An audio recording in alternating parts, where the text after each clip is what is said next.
O título da mensagem de hoje é A Bem-aventurada Esperança. Essa expressão aparece na Epístola de Paulo a Tito, capítulo 2, versículo 13. Aguardando a bem-aventurada esperança e o aparecimento da glória do grande Deus e nosso Senhor Jesus Cristo. Não podemos enfatizar muito que a bem-aventurada esperança é a esperança do crente. O homem que perdeu toda a esperança em si mesmo, em tudo ou mais, e achou em Cristo. O perdido, aquela pessoa que não recebeu a Cristo, em si mesmo e em tudo mais, e achou em Cristo, então, essa esperança. E sem Deus no mundo, a pessoa não pode viver. Julgado por seus próprios padrões, certas pessoas vivem neste mundo sem esperança, e o futuro para estas pessoas é duvidoso, incerto. Mormente para a liderança que hoje governa o mundo, os grandes mestres, os grandes líderes mundiais que governam as nações.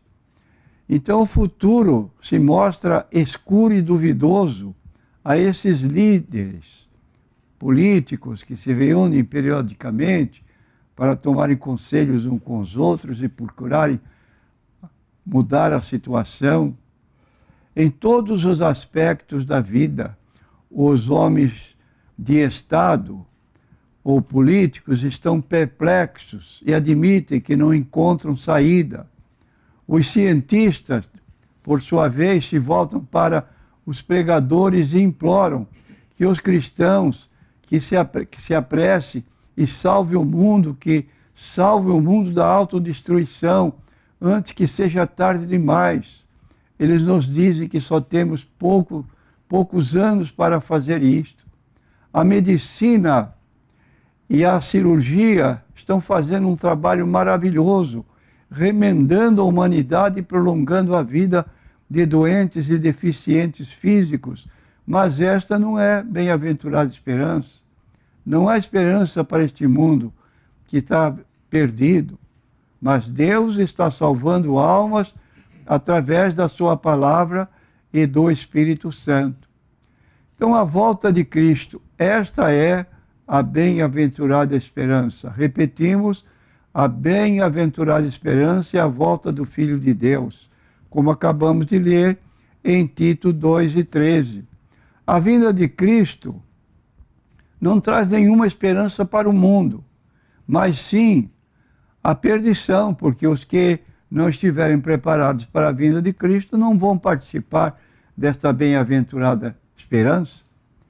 E diz a respeito daqueles que aguardam então a volta de Cristo: e a vós que sois atribulados, descanso conosco, quando se manifestar o Senhor Jesus desde o céu com os anjos do seu poder, como labareda de fogo, tomando vingança dos que não obedecem ao Evangelho de nosso Senhor Jesus Cristo, os quais por castigo padecerão eterna perdição ante a face do Senhor e a glória do seu poder, quando vier para ser glorificado nos seus santos e para se fazer admirável naquele dia em que todos os que creem, porquanto o nosso testemunho foi crido entre vós. Tenho lido 2 Tessalonicenses, capítulo 1, versículos 7 a 10. Então, a volta de Cristo significa esperança para a criação inanimada e talvez para o mundo animal, mas não traz consigo nenhuma esperança para aquele que rejeita a Cristo. E quero ler a Bíblia Sagrada no livro de Romanos, capítulo 8, versículo 19 a 22, onde o apóstolo Paulo faz a seguinte declaração. Ele diz o seguinte: porque a ardente expectação da criatura espera a manifestação dos filhos de Deus, porque a criação ficou sujeita à vaidade, não por vontade, mas por causa do que a sujeitou, na esperança de que também a mesma criatura será libertada da servidão, da corrupção, para a liberdade e da glória dos filhos de Deus, porque sabemos que toda a criação geme e está juntamente com dores de parto até agora. Repetindo o endereço do texto, Romanos 8, 19, 22. E talvez você, meu prezado ouvinte, pergunte por que a segunda vinda de Cristo é chamada bem-aventurada esperança. Então, nós temos que dar algumas razões para atender a curiosidade dos que, ouvindo, podem estar fazendo para si mesmos essa indagação. E creio que é porque, quando ele vier, veremos o rosto do nosso amado Jesus Cristo. Creio que o rosto de nosso Senhor Jesus Cristo será a vista mais linda que alguém já contemplou. Agora estamos andando por fé, não por vista. Por isso dizemos, ao qual não o vendo a mais. Citação de Pedro em 1 Pedro 1,18. A felicidade de ver é tão grande que ele a tornou um pedido de oração.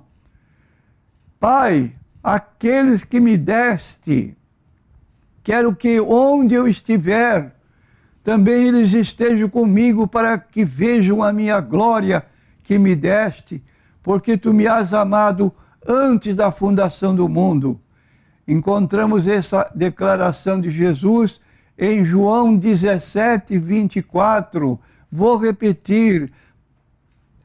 Amados, agora somos filhos de Deus e ainda não é manifestado o que havemos de ser, mas sabemos que quando ele se manifestar, seremos semelhantes a ele, porque assim como ele é, o veremos.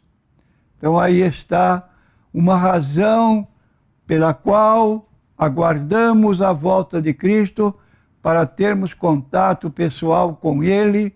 Agora nós andamos por fé, não por vista, não aceitamos esses retratos pintados com figuras que representam Jesus, porque na verdade o seu aspecto físico não era este. Ninguém pode saber ao certo como era a fisionomia de Jesus, mas aguardamos essa expectativa que se dará quando ele vier para a sua igreja. Qual é a esperança da noiva?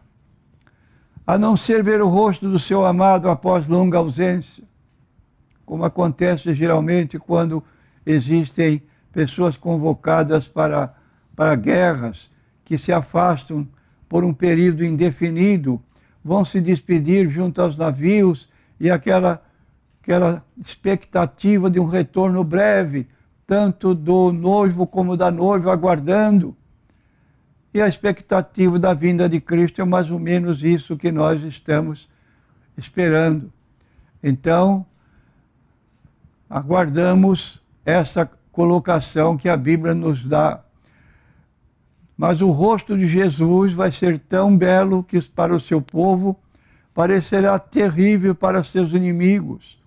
E os reis da terra, e os grandes, e os ricos, e os tribunos, e os poderosos, e todo servo, e todo livre, se esconderam nas cavernas e nas rochas das montanhas, e diziam, montes e rochedos, caí sobre nós, escondei-nos do rosto daquele que está assentado sobre o trono e da ira do Cordeiro, porque é vindo o grande dia da sua ira, e quem poderá subsistir?